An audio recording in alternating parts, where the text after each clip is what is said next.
Gracias por estar con nosotros. Le mando un queridísimo y grato saludo a nuestro estimado amigo, el señor Hugo Ostaiza. Huguito, recibí su llamada, lamentablemente le encontré Culevo como llamada perdida, pero no dejo de considerarle un gratísimo amigo, un colaborador muy especial de Ecuador Inmediato. Y ahora también le mando un abrazo gentil y grande a Jorge Auquilla. Gracias, Jorge. Jorge, muchas gracias. De corazón, muy gentil por ese superchat. Para nosotros es muy importante su apoyo, el de todos y cada uno de ustedes. Ya se juntaron el Martín Río Frío y la Patricia Santillán, que siempre están con nosotros. Gracias por estar con nosotros. Las preguntas que vayan surgiendo respecto al tema de el caso de María Belén Bernal, las quisiéramos ir. ¿Qué les parece?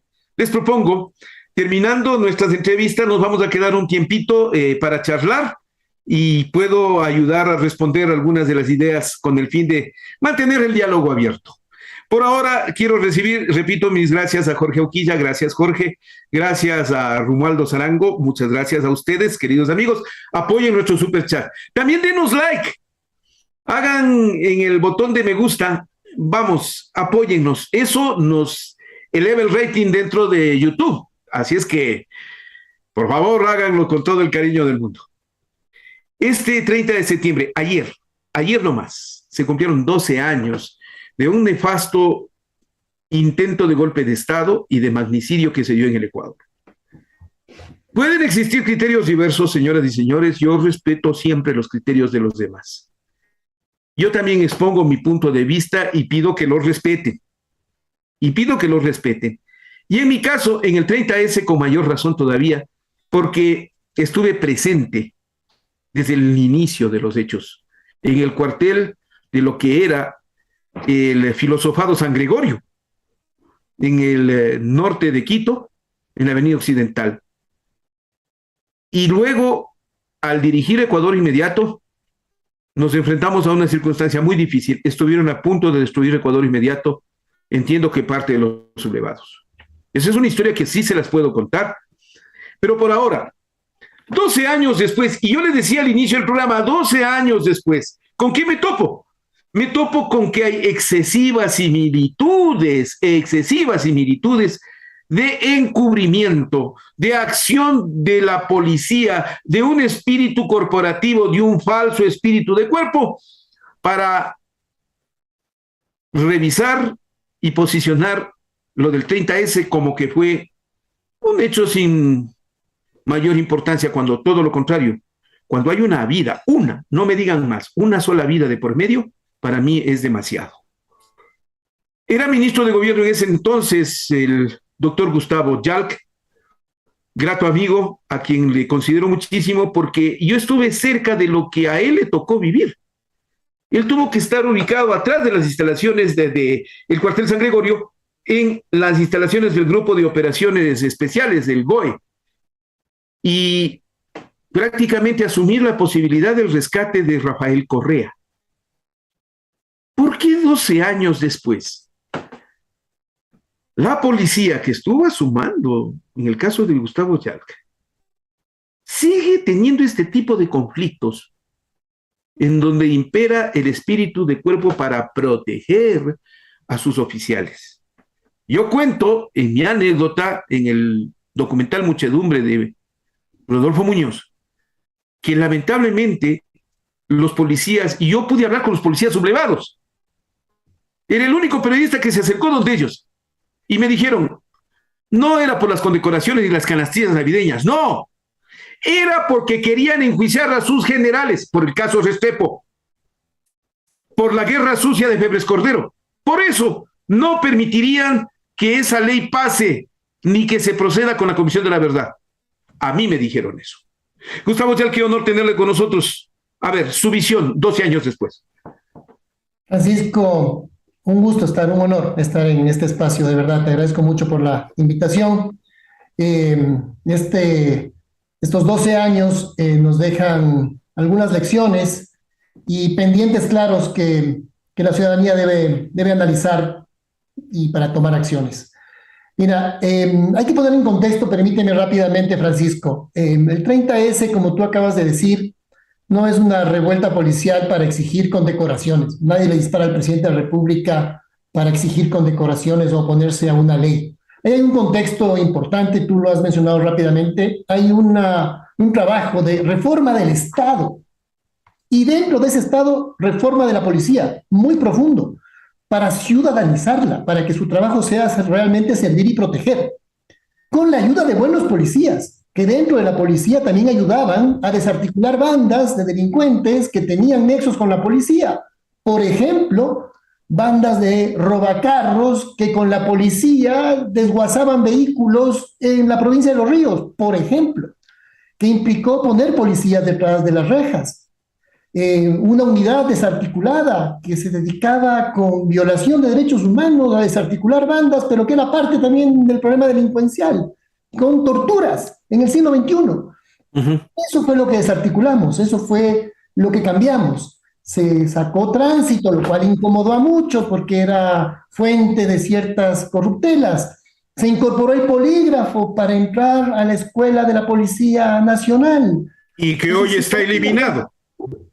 y luego fue eliminado, claro, en la época de Moreno, porque luego sí se continuó con la reforma de la policía, porque ese fue un punto de inflexión. O se detenía la reforma del Estado, que esa era la gran intención. Realmente el tema no era la ley, fue el gatillador, fue el pretexto. Pero lo que se pretendía realmente era parar la transformación del Estado, que por primera vez estaba haciendo para ciudadanizarlo y poner las instituciones públicas al servicio de los ciudadanos. Dentro de esas reformas, la de la policía, y a eso se opusieron. La Comisión de la Verdad que tú acabas de mencionar, todo aquello. Entonces, esto de que no hubo nada, de que fue un autosecuestro, realmente responde simplemente a ese odio ciego y a esa demagogia y politiquería de algunos que dicen que ese día no pasó nada, eso fue una pequeña revuelta. No, se intentó acabar con un gobierno, un golpe de Estado, que solo se pudo impedir gracias a la reacción del pueblo, a la reacción popular, que era por primera vez sale a las calles a defender la democracia y la vida de su presidente y que impidió realmente que se pueda perpetrar ese intento de golpe de Estado y ese Cuando se, tentativa de magnicidio, ¿no? cuando se da el 30S, lo primero que surgieron fueron las culpas dentro de la policía, porque a mí personalmente me parece que fue crítico el hecho de que entre los policías se comiencen a culpar. Y luego, ¿por qué hasta el momento no tenemos un solo sancionado por el 30S? ¿Será acaso porque esos mismos policías lograron cooptar la fiscalía, cuando no la fiscalía delictiva en el Ecuador? Es de miedo la fiscalía. Bueno, fue cooptada la fiscalía y con eso nunca se logró sancionar. Pocos aparecieron como culpables, que más bien era el resultante de las venganzas entre ellos. Y luego, qué grave, terminan deshaciéndolo todo y en ese momento no hay culpables. ¿Por qué? Mira, Gustavo Yarque. mira, Francisco, desde el primer día ya hubo problemas para el esclarecimiento absoluto de todas las responsabilidades, porque recuerda que incluso la Fiscalía no tomó las medidas inmediatas para asegurar el lugar y poder levantar todas las evidencias. Y se permitió también que el municipio, las maquinarias del municipio levanten todas las evidencias, hagan la limpieza y la fiscalía ahí no tomó las medidas inmediatas para poder asegurar el lugar. Pues desde el momento hubo grandes dificultades, luego sí hubo procesos judiciales en los cuales avanzaron, pero la idea, Francisco, nunca fue el tomar venganza de un hecho que significó algo tan grave como la tentativa de asesinato del presidente de la República o de golpe de Estado, sino que no se puede dejar en la impunidad un hecho de estas características, porque el mensaje es terrible.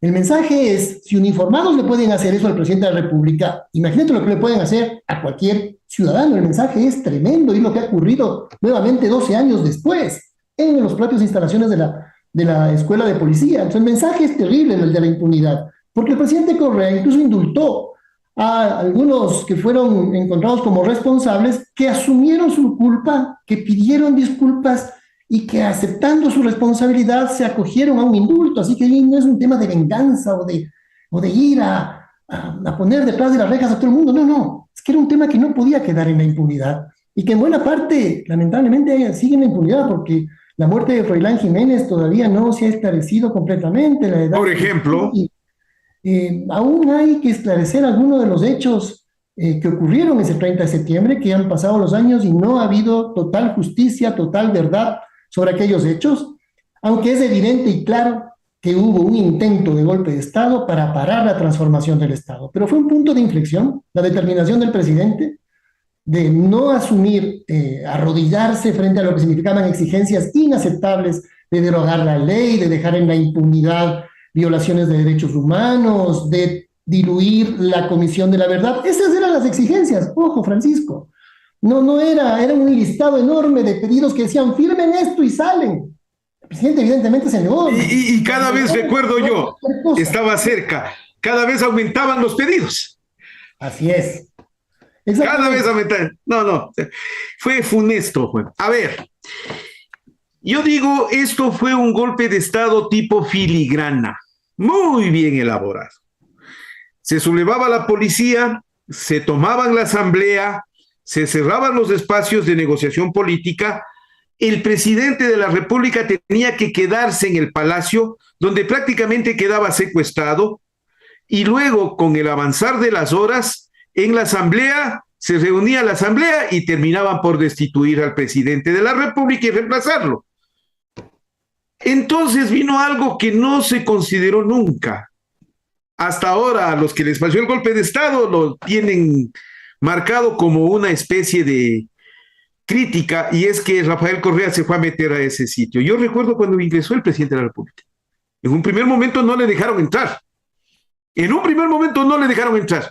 La caravana se aproximó hacia el sur, en la esquina, al borde de los parqueaderos del Hospital Metropolitano, reorganizó el grupo y el presidente volvió, y ahí sí pudo ingresar. Yo lo vi todo. ¿Qué pasó después de eso? Que el golpe de Estado se desarmó cuando Correa ingresó a la escuela de policía. ¿Qué pasó contigo, Gustavo Yalc? ¿Qué pasó con las tropas leales a su mando, Gustavo Yalc? Como tú lo cuentas, Francisco, ingresamos con el presidente de la República, intentamos ingresar al regimiento Quito y fuimos recibidos con gritos increíbles, ¿no? Gritos políticos. Ahí están los de Alfaro Vive, abajo Alfaro Vive. Sí. Con los cuales fuimos recibidos. Incluso por ahí alguien decía viva Lucio Gutiérrez. Claro, en el momento en que el presidente de la República les dice que a la tropa le había satisfacido sus pedidos, que había cumplido con la policía, un grupo de los sublevados, estaba yo cerca de ese grupo porque estaba abajo de la ventana donde el presidente se presentó, gritaban, eso hizo Lucio, eso hizo Lucio. Esas fueron sus frases. Y mire, cuando primero no nos dejan ingresar, el presidente de la República lo tenía muy claro y dijo, aquí si retrocedemos aquí, termina este proceso de transformación del país. Si va a terminar, tendrá que terminar de la manera que implique en nuestras vidas, pero no podemos asumir que la policía no deje entrar al presidente de la República a un recinto policial. El presidente es la máxima autoridad del Estado, de la policía, por lo tanto, y que no le dejen entrar es un precedente que no lo vamos a dejar que se asiente. Así que el presidente dijo, regresamos y logramos entrar. En ese momento, con la poca seguridad que aún se nos mantenía. Logramos entrar, porque el presidente tenía la determinación de darles también un mensaje directo a los aparentes sublevados, aparentes inconformes de una ley. Y claro, el mensaje del presidente dejándoles claro que la ley no era para nada negativa para sus intereses económicos, para sus salarios, no perdían ni un centavo, eso se les había explicado incluso en reiteradas ocasiones, con aplausos por parte de los policías en días anteriores cuando se les explicaba directamente que no se les afectaba con la ley. Pero vinieron los gritos aquellos que tú recuerdas. Y luego cuando terminó el presidente esta intervención, le comunican al presidente que el aeropuerto de Quito había sido cerrado, se habían tomado el aeropuerto de Quito. Los de la Fuerza Aérea Ecuatoriana.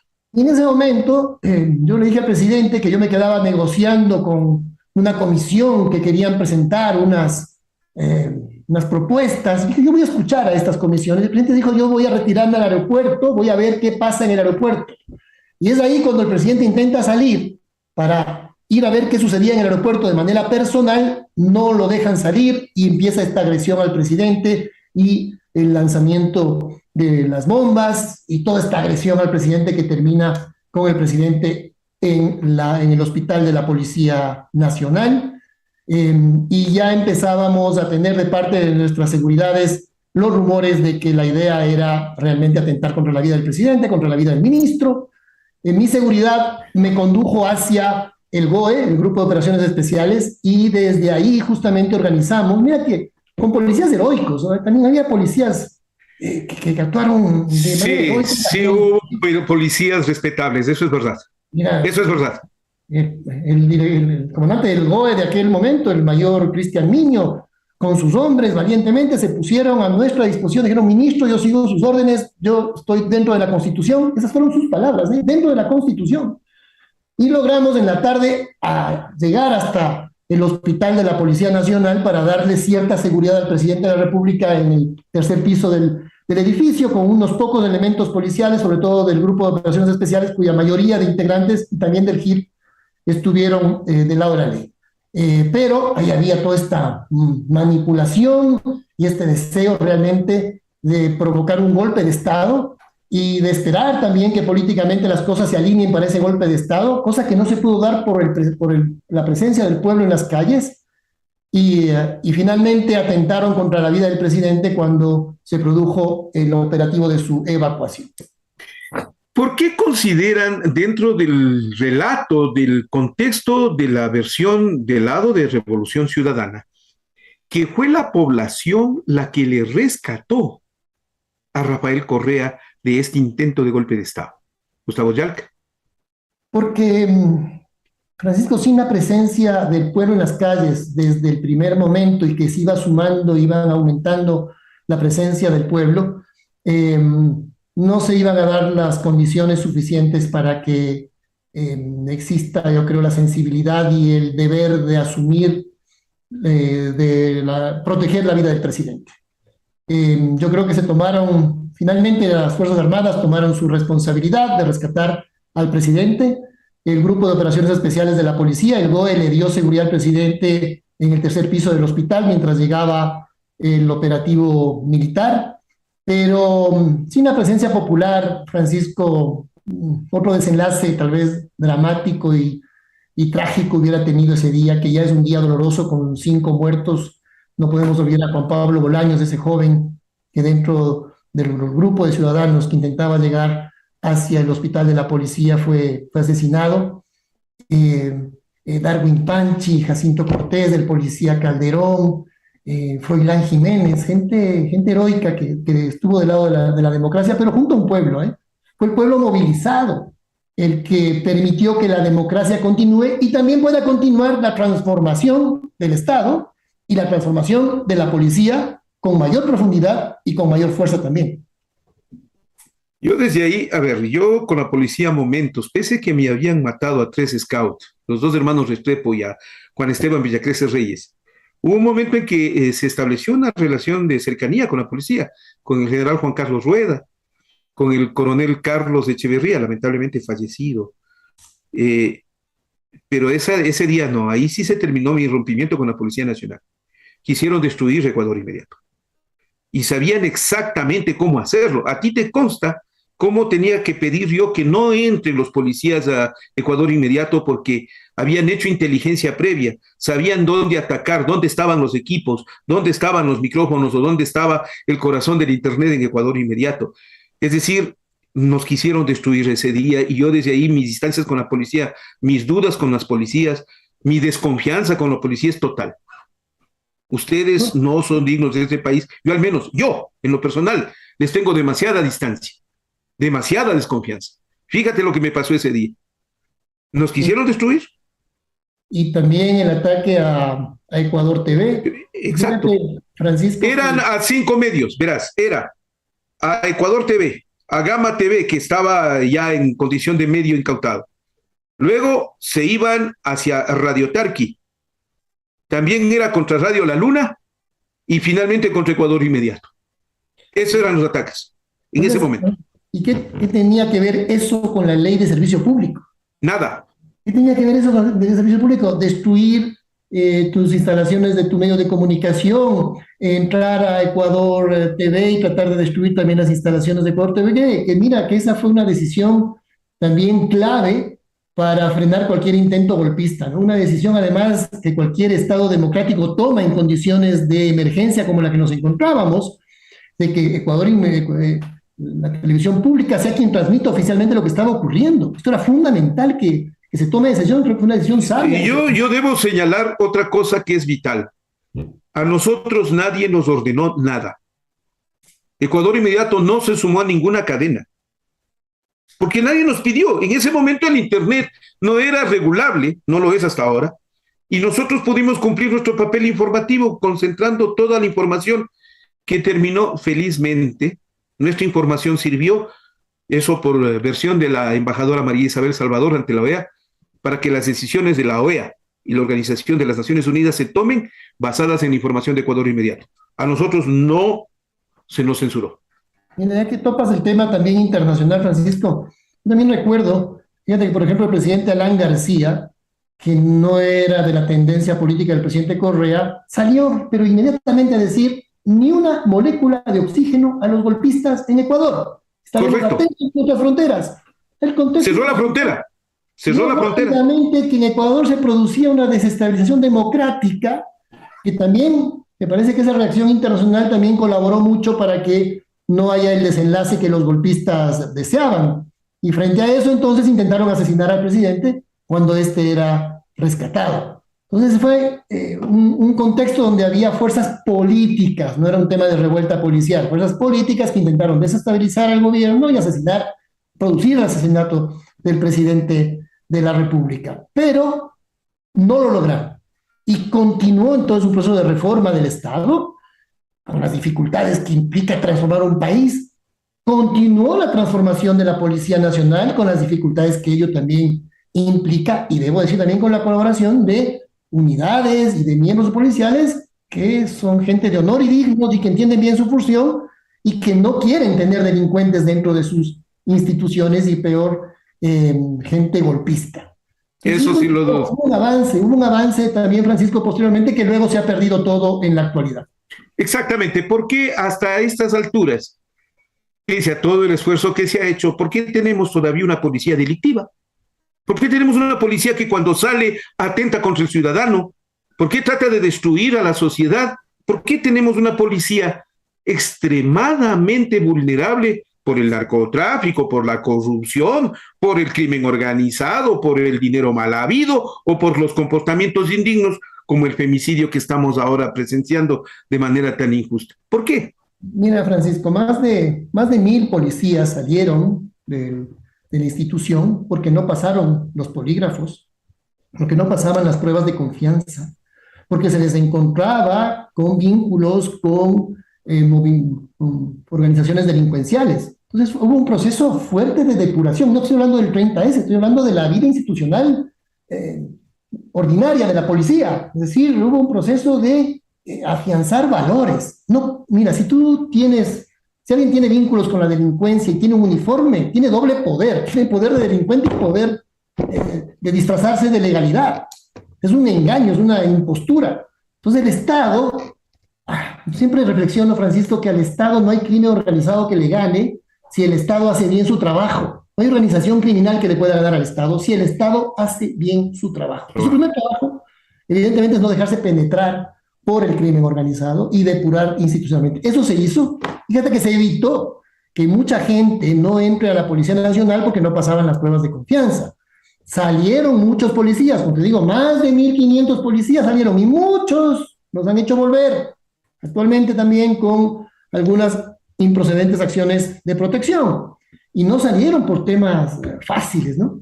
Ahora, ¿qué pasa luego? Que luego tienes un proceso en el que el gobierno de Moreno quita los polígrafos para el ingreso a la Policía Nacional. Vas quitando controles internos, un poco como diciendo, y esto es perverso, ustedes hagan lo que quieran, pero protéjannos. Entonces, utilizas políticamente a la Policía Nacional, dejas que allí se hagan feudos internamente, y Claro. te digo sinceramente, contra la intención de buenos policías que quieren tener un trabajo profesional y en función de los valores institucionales. Pero si a la policía no le das un liderazgo real ciudadano, entonces simplemente estás en el tema político. La policía, en lugar de afianzar sus posibilidades de lucha contra el crimen, se dedica simplemente a defender a quienes se encuentran en ese momento en el poder. Y eso empieza a ocurrir desde el gobierno de Moreno. Y algo que también es causa de todo este problema de inseguridad en el país es el Trujillato, Francisco. Lo que ocurrió luego de Trujillo, la desinstitucionalización del país, involucra también esa debilidad institucional frente al crimen organizado. Y dentro de la Policía Nacional creo que volvemos a lo que antes había, ciertos feudos internos, cada uno teniendo sus nichos de poder internamente, porque básicamente ya no hay un liderazgo civil que organice a la fuerza policial en función de las necesidades ciudadanas. En la Policía Nacional, Francisco, tú sabes esto, hasta el año 2009 había unidades que reportaban directamente a la Embajada de Estados Unidos. Claro, claro. Y el mayor Silva. La policía profesional. El mayor Manolo Silva. Así de claro. Mira, El general Carrillo. pues de lo que se trataba no es de no tener cooperación internacional. Bienvenida a la cooperación internacional de Estados Unidos. Luchar contra el crimen organizado internacional, perfecto. El crimen organizado no respeta fronteras, los estados tienen que unirse para luchar contra el crimen organizado. Pero no hay policía en el mundo, ni ningún estado democrático, que acepte que una unidad no responda directamente a un mando político. ¿Por qué? Porque la Policía Nacional y todo el Estado tiene que responder a los intereses de los ciudadanos ecuatorianos con prioridad. Y toda la cooperación internacional, que es bienvenida, tiene que organizarse en función de esa agenda nacional, no de la agenda internacional de cualquier embajada o de cualquier otro país, no, la agenda de seguridad del Estado ecuatoriano. Y a partir de esa agenda de seguridad del Estado ecuatoriano, bienvenida a toda la cooperación de cualquier otro gobierno en función de agendas que son en muchas ocasiones muy compartidas. Y digo esto porque el gobierno del presidente Correa, sin necesidad de que haya una base extranjera, sin necesidad de que haya una unidad de policía que era casi seleccionada en su integración por otro país, sin necesidad de nada de esto, fue mucho más exitoso en la lucha contra el crimen organizado y contra el narcotráfico. Hoy se habla de que se captura mucho más, pero Francisco, el Ecuador era mucho más exitoso en la lucha contra el crimen organizado en la época del presidente Correa, porque puede demostrar que, por ejemplo, no teníamos cultivos ilícitos. Ecuador, junto con el Programa de Naciones Unidas de Monitoreo y Erradicación de Cultivos Ilícitos, podía salir al mundo y decir, Ecuador es libre de cultivos ilícitos. Se desmontaban laboratorios, no solo se capturaba droga, se evitaba que se produzca. Ahora, cuando se dice que se captura más droga, que está bien que se capture, es síntoma también de que dejas que entre más droga, que no controlas tu territorio, que posiblemente te están produciendo internamente, que no desmontas laboratorios como antes las noticias lo decían, se desmontó el laboratorio. Ahora se dice se captura más droga. Pero eso también es síntoma de que no se está controlando el territorio adecuadamente. Y esto es la falta de visión de para qué está el Estado. Esto también es un efecto de esta visión neoliberal, Francisco, del Estado diminuto, del sálvese quien pueda, de cada uno a su vida, de los pequeños feudos en las instituciones públicas. No hay una visión de Estado realmente. Y estas son las consecuencias, que el crimen organizado gana terreno, empieza a controlar ciertos territorios del Estado ecuatoriano, incluso dentro de las cárceles, y la gran respuesta de algunos es decir, la culpa es del presidente Correa. ¿Cómo pueden decir una cosa así? La culpa es de la base de Manta, pues. Pero si sin la base se hacía un trabajo de control del territorio tan efectivo como el que te acabo de mencionar. Que claro, no. Y hoy hay un estudio de Flaxo que menciona que ya en el Ecuador pueden haber algunas decenas de hectáreas de cultivos ilícitos, cuando Fuerzas Armadas, junto con el Monitoreo de Naciones Unidas y el Ministerio del Interior, hacía erradicación permanente. ¿Qué significaba eso? Control del territorio. Y esa visión es la que es importante recuperar. Estos son problemas muy difíciles, no se resuelven por generación espontánea, como siempre digo. Esto exige mucho trabajo. La seguridad ciudadana es un elemento esencial para que otros derechos puedan ejercerse incluso. Y el presidente Correa se reunía todas las semanas con el gabinete de seguridad, justamente en un elemento preventivo. Por eso se logró bajar los homicidios de 15 homicidios por cada 100.000 habitantes a menos de 5 homicidios por cada 100.000 habitantes. Hoy estamos casi en 20 homicidios por cada 100.000 habitantes. El gran compromiso del Ministerio del Interior al inicio del año fue bajar 2 puntos, o sea, de 15 bajarle a 12, cuando el país estaba en menos de 5, como lo dejó el presidente Correa. Y no lograron bajar esos 2 puntos, que era una meta bastante pequeña, sino que al contrario, casi se ha duplicado y estamos en 20 o quién sabe ya más de 20 homicidios por cada 100.000 habitantes, que es la tasa de violencia más alta de la historia del Ecuador. Y antes que teníamos varias ciudades, las más seguras del continente, hoy en cambio tenemos 2 ciudades que son consideradas las más inseguras del mundo. Vayamos terminando. Me preocupa un poco la situación de Omar Maluk. Al parecer, alguien muy cercano a él tiene una emergencia a este momento, lo que podría impedirle que se contacte con nosotros. De todas maneras, estimado ingeniero, nosotros estamos esperando su contacto con usted y si no, vamos a continuar, pero a la espera de su presencia. Si no, habrá otra oportunidad. Para mí es muy importante Omar Maluk. Créanme, muy importante, su criterio es muy respetable. A ver, Gustavo Yalc, 12 años después, déjame que te pregunte algo que va a oler a duro o a difícil o como quieras llamarlo. De paso, saludos de Daniel Herrera Arauz, es mi hermano, te mando un saludo, dice que fuiste su profesor en negociación de conflictos en el Diplomado de Gestión de Proyectos de la Universidad Central del Ecuador. ¿Todavía estás en eso tú? Qué bueno el saludo de Daniel, por cierto. No, saludos a Daniel, no sabía que no recordaba que era tu hermano, Ya ves. pero Sí, a mucho orgullo, a mucho orgullo. Bien Herrera Arauz, bien Herrera Arauz. sí, son temas que hemos retomado en la academia, ¿no? El Ya, tema correcto. de la formación de mediadores, a mí me parece que es un elemento esencial para el mejoramiento de la justicia y de la calidad de vida de las personas, que haya cada vez más mediadores en la sociedad, la solución de conflictos, en fin, y como está la justicia en el país, Francisco, nuevamente, porque nunca, luego de grandes esfuerzos, mira que se llegó a ubicar a la justicia ecuatoriana en el radar de la región como la mejor, como la de mejor gestión. El Banco Interamericano de Desarrollo publicó un libro de mi autoría, perdón la vanidad de mencionarlo, pero me parece que es importante, el Banco Interamericano, ese sí es un informe real en el que valora todo lo que se hizo en la reforma judicial en Ecuador y lo ubica como una de las reformas más importantes de la región. El expresidente de la Corte Interamericana de Derechos Humanos mencionó esa reforma como una de las más importantes en el mundo por la rapidez y calidad con la que se hizo. Hoy por hoy, lamentablemente todo destruido, y como está nuevamente la Administración de Justicia, que nosotros habíamos recibido, Francisco, por ejemplo, para una audiencia de alimentos, año 8 meses para que una madre tenga audiencia y puedan fijarse alimentos. Dejamos un sistema de justicia donde en 15 días, máximo en un mes, había una audiencia. Tenías resuelto el Hoy, nuevamente, 12, 14, 18 meses. ¿Cuándo te atienden? ¿Cuándo te atienden? Saludos cordiales a Bonnie OP. Gracias, Bonnie, usted siempre tan gentil. Saludos cordiales a Diego Nieto y su superchat, muy amable Diego Nieto. Muy especialmente un abrazo a John Zurita. Dice, la policía tiene que ser su depurada. Instalar filtros como pruebas psicológicas y detector de mentiras para que ni delincuentes ni psicópatas sean policías, ¿correcto? Y finalmente, Jorge Auquilla en su criterio ante nuestro medio. Gracias, Jorge. Gracias a todos. Gracias, John. Gracias, Diego. Gracias, Bonnie. A ver, iba a preguntarte esto. Insisto, te va a parecer duro. ¿Ustedes finalmente a qué conclusión llegaron?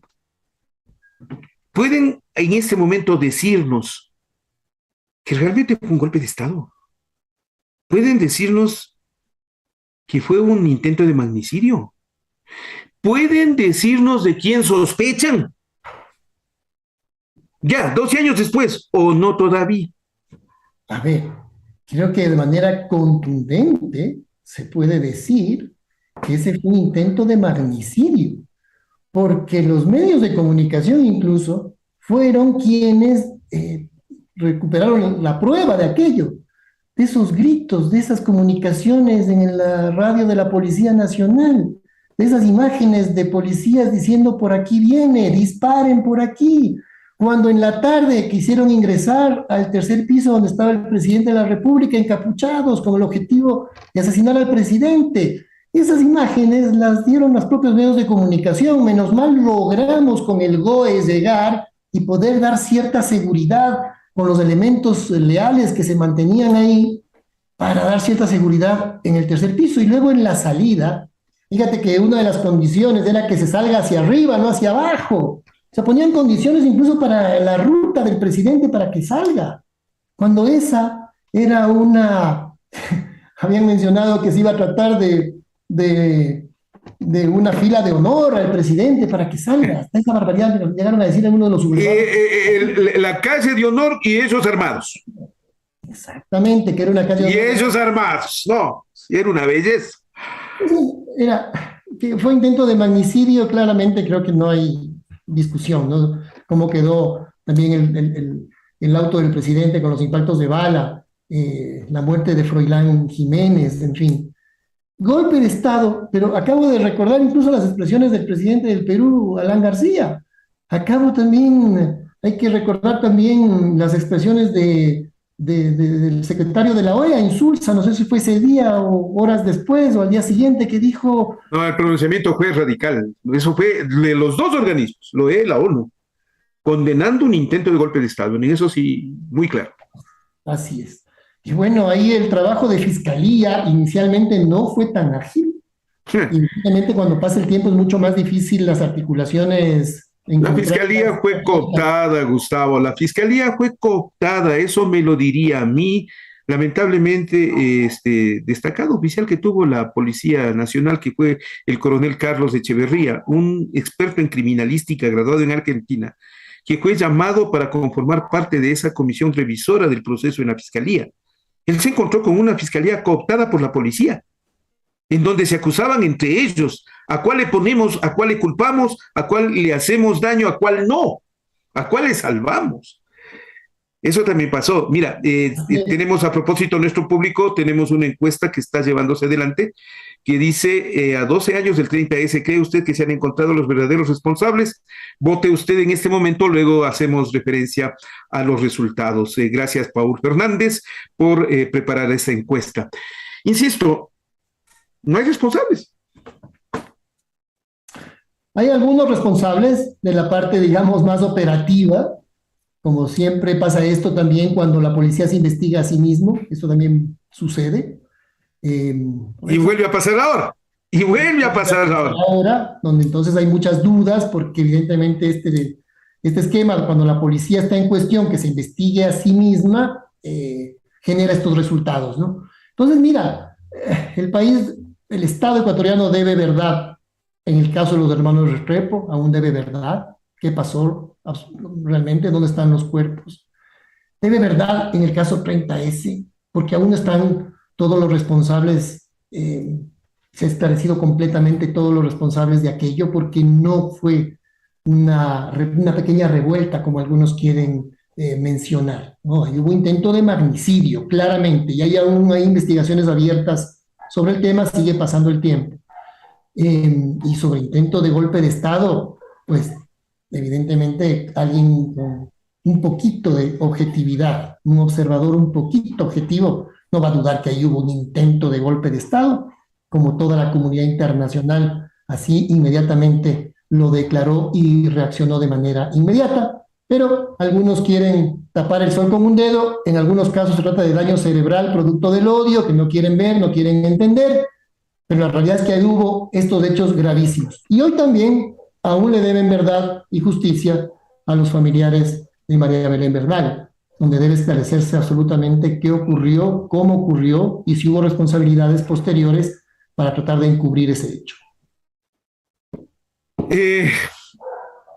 ¿Por qué crees tú que en este momento el relato que se ha dado alrededor del 30S busca impunidad? No, ya, olvídese, ya pasó. No es así, insisto, cuando hay algún grado de participación. Y cuando se cega una sola vida, para mí ya es suficiente como para buscar culpables. ¿Por qué no lo lograron? ¿Por qué no lo logramos, Gustavo Yalc? Porque las investigaciones tienen que ser independientes, la fiscalía tiene que hacer su trabajo. Insisto, inicialmente hubo dificultades, luego la fiscalía mejoró su trabajo en la época de Galo Chiriboga en las investigaciones, pero ya había pasado tiempo, esto se complica y dificulta mucho las cosas.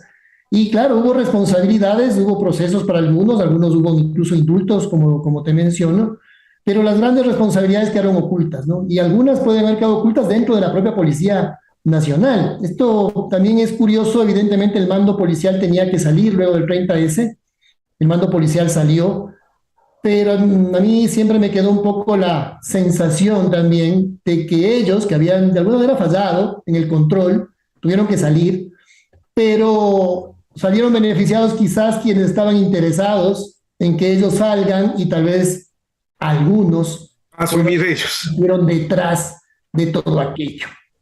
Pero evidentemente ahí el trabajo principalmente es un trabajo de fiscalía que debe esclarecer esto con el debido proceso, por supuesto, en un Estado de Derecho, es la fiscalía quien debe investigar, con la gran dificultad de que cuando se investiga a la policía quedan estos cabos sueltos en algunos casos, como es el caso del 30S, como es el caso, insisto, del caso de los hermanos Restrepo, como es, ojalá no sea el caso de la muerte de María Belén Bernal y que haya verdad y justicia en ese caso. Es difícil, Francisco, no es tan fácil. Creo que hay estructuras, hay otros modelos organizativos y hasta eso también se iba apuntando en el proceso de transformación de la policía, en el que asuntos internos es un estamento aún más independiente de sus cuerpos internos. Aún hay problemas, a pesar de que se logró avanzar y se ha procedido demasiado, al punto que la policía ecuatoriana sí fue reconocida hasta el año 2017, Francisco, como una de las mejores policías de la región. No perfecto. ¿Equivocados están? Mejoró mucho. No, Luego, qué equivocados están, qué equivocados están. Yo no sé quién les reconoció. ¿Quién les reconoció? Si vean los resultados. Un año después, en el 2019, vean a la policía saliendo a victimar a las gentes, aventando las motos. Ese es un tema de liderazgo civil. Dos años después, 2022, véanle a la policía masacrando a los ciudadanos, hasta robándose la comida. Porque la policía... vean a la policía involucrada con narcogenerales, vean a la policía asesinando a una ciudadana dentro de las instalaciones, haciendo parra. Esa policía que tenemos, yo no sé quién les reconoció, lo que sea. Decía, la desconfianza existe. Hasta el año 2017, te decía. Hasta el año 2017. Con posterioridad, por supuesto. Y te doy una pista, mira. Hay un elemento que se quedó en carpeta, a mí me parece que esto debería retomarse. Los ascensos en la Policía Nacional tienen un margen de discrecionalidad perverso, porque no solamente se valora el trabajo objetivo, el trabajo ético, lo que la gente ha hecho bien, sino que hay un margen llamado valoración de concepto. Y esa valoración de concepto juega mucho a la hora de un ascenso.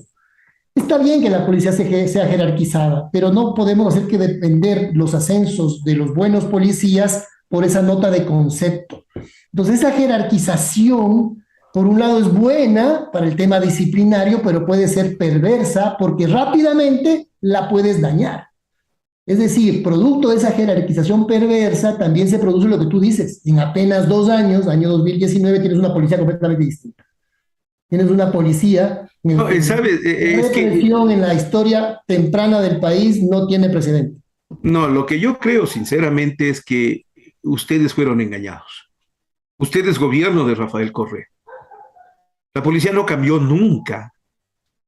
La policía es lo mismo, con distintos generales nomás. El mismo esfuerzo por encubrir, en el caso Restrepo. El mismo esfuerzo por encubrir en otros casos. El mismo esfuerzo por encubrir a los narcogenerales. No sirve de nada ni siquiera que el embajador norteamericano, que es casi su jefe para algunos de los oficiales muy vinculados con cierta agencia, les tenga que decir que hay narcogenerales. Es decir, ahí no hay cambio. El Ecuador no ha presenciado un cambio de la policía, créanme.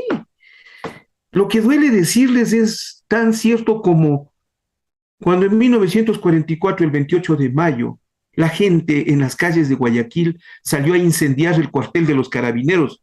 Era la policía de Arroyo del Río, descendientes de la policía chilena tan característica por ser asesina y torturadora. Bueno, acá en el 28 de mayo, no estoy diciendo nada más que un referente histórico, tuvo que la gente salir a incendiar ese cuartel, porque ya basta, ya basta. O sea, anoche hubo en La Gasca un incidente en unos jóvenes que querían hacer un concierto de rock. Llegó la policía, los disolvió a toletazos, les aventó gases, policías, mujeres agrediendo a mujeres. El incidente está comentado dentro de Ecuador Inmediato, les cuento. O sea, ¿por qué no podemos cambiar a la policía? A ver, Francisco, Esto, te doy mi opinión. Te doy mi opinión. Digamos, partamos del hecho de lo que tú dices sea cierto, que la policía no cambió nunca. Yo creo que cambió en buena parte en un momento determinado, pero digamos que tu tesis es correcta. Te digo que ese afán que tú mencionas, que siempre el encubrimiento, que siempre esto nunca cambió, que la policía siempre quiso esto, bueno, cuando hay un liderazgo civil, eso se vuelve más difícil para la policía, mucho más difícil. Y si no quieren trabajar, sino para sus intereses, se vuelve mucho más difícil cuando tienes un mando civil y una estructura institucional que está tomando cuentas, que les está dando una mejor calidad institucional y profesional. Entonces se vuelve más difícil. Si es que no cambió, al menos durante el gobierno del presidente Rafael Correa, las respuestas fueron ciudadanas, dándole a la policía mejores condiciones de vida, de trabajo, de bienestar social. Recuerda el gran programa de vivienda fiscal para que la policía tenga, cuando tiene sus pases y sus traslados, un lugar donde vivir, incluso con su familia, y dejar ese viejo país que había antes de la Revolución Ciudadana, que el policía de la unidad comunitaria no tenía ni un colchón donde dormir. Hoy hemos vuelto a todo aquello. Y eso también es síntoma de abandono de atención al bienestar social de la policía. Los chalecos antibalas ni siquiera estaban homologados, no eran correctos, la gente se jugaba la vida. Francisco, la policía es una entidad necesaria en cualquier sociedad. Necesitamos una sí, policía. Necesitamos ese una es el buena problema, policía. ese es el problema. Son necesarios, no son necesarios, son indispensables para cuidar el tejido social, para mantener la convivencia entre la sociedad. Eso yo no he dejado de reconocer. ¿Por qué Correcto. tenemos tan mala policía, Dios mío? Entonces hay que mejorar los ingresos. Eso se había mejorado enormemente, incluso con polígrafos que los quitaron luego. Entonces sí, había un cambio. No te digo que la cultura institucional haya cambiado completamente, porque la cultura principalmente son valores y liderazgos, por lo tanto. Y cuando estos liderazgos son positivos, vas transformando las instituciones y había avances. Y aunque tal vez la transformación que tú mencionas no haya sido global y completa, evidentemente no llegó a esos niveles, pero fue una policía que trabajaba porque el mando civil y primero el presidente de la República, cada semana, Francisco, mirando el cuadro de mando integral para ver la evolución de cada una de las modalidades delincuenciales, el presidente de la República, el ministro del Interior, el ministro de Coordinador de la Seguridad para coordinar acciones. Entonces hubo resultados en beneficio de la ciudadanía, una mejora enorme.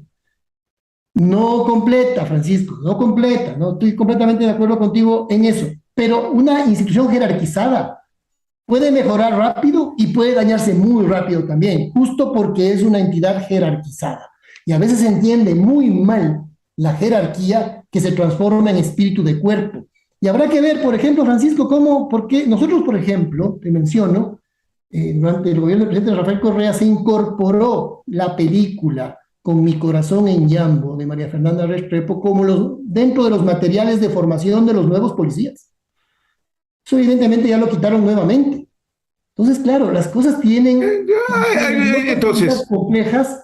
ahí tienen de que la producción, estupenda producción, por cierto, de María Fernanda Restrepo, tanto ya la quitaron, que vean cómo actuaron en el caso del teniente Cáceres, pues.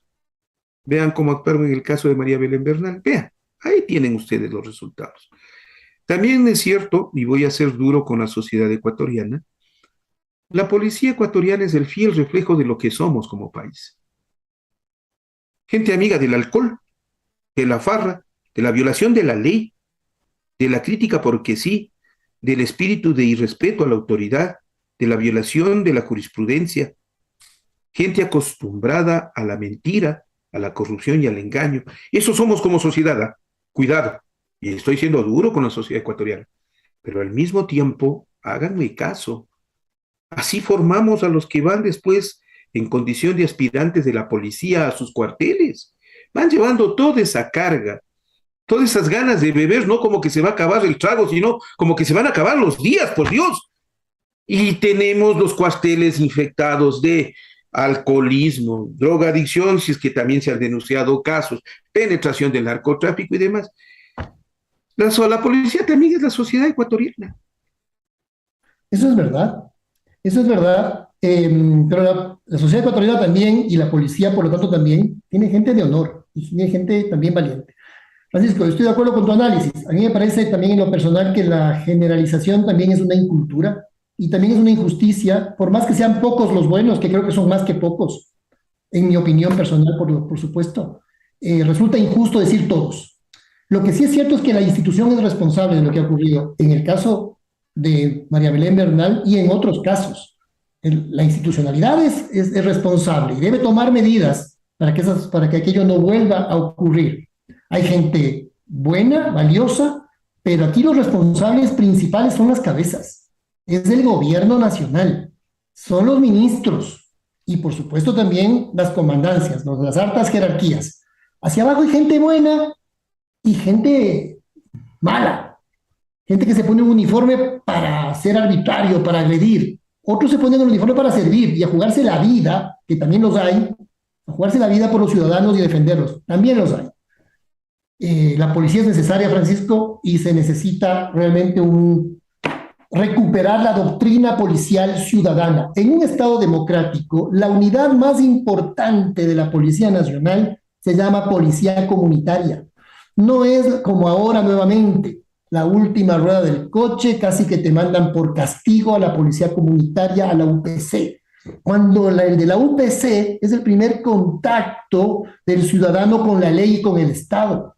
Ahí tienen que estar los mejores. En nuestra época, el gobierno francés nos acompañó mucho en el mejoramiento de la policía comunitaria y en técnicas preventivas e investigativas a nivel barrial. Por eso se mantenía también una mayor seguridad ciudadana, que es una lucha permanente, que no hay como bajar los brazos. Es una lucha fuerte, esto es causa nacional, debe ser causa nacional la seguridad ciudadana, pero darle el énfasis donde hay que dárselo. Y luchar contra el narcotráfico, el crimen organizado, el microtráfico. Creo que el gobierno del presidente Correa es el que mejor ha luchado contra el microtráfico, por cierto. Pero también fortalecer la policía comunitaria, pues. Y no solamente estar pensando en otras unidades como la clave de la seguridad. Todas las unidades son necesarias, antinarcóticos, el tema fronterizo, aduanero, pero la policía comunitaria en un Estado democrático es la policía más importante porque es la policía preventiva a la que se le debe dar el énfasis y la capacitación permanente. Me dirán sí que los malos son pocos y los buenos son muchos ahí dentro de la policía. Yo no les creo por una razón, porque los buenos, por buenos que sean, lo único que hacen es encubrir a los malos. Entonces ahí tú destruyes, ahí sí generalizo. Sí.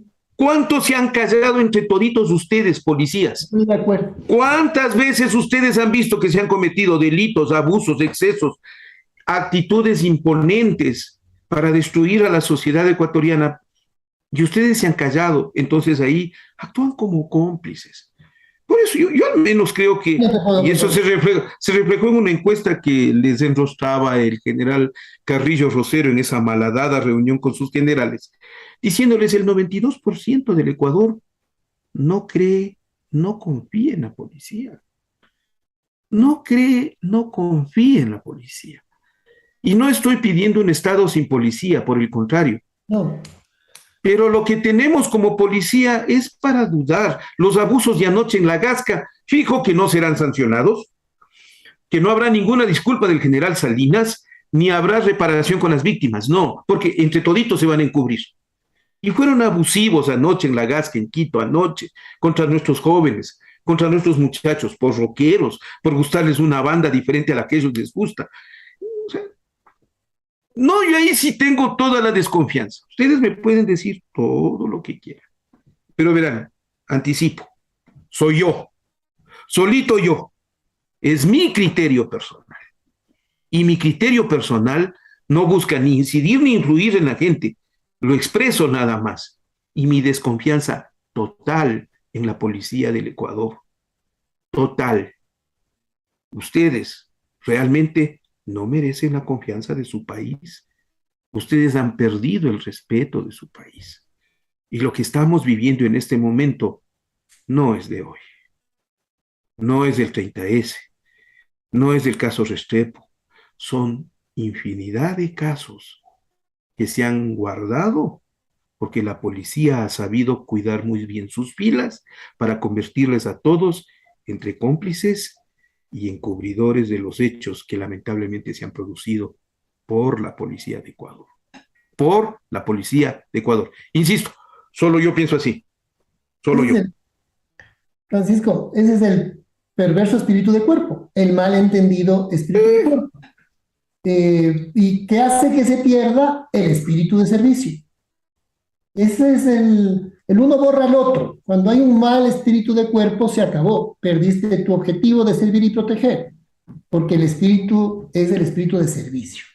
Entonces, si hay un tema doctrinario a ser reformado, a retomar esa reforma, a ser cambiado nuevamente, porque el énfasis sí se dio justamente a proteger al buen funcionario policial que daba a conocer y denunciaba con la protección del caso malas prácticas.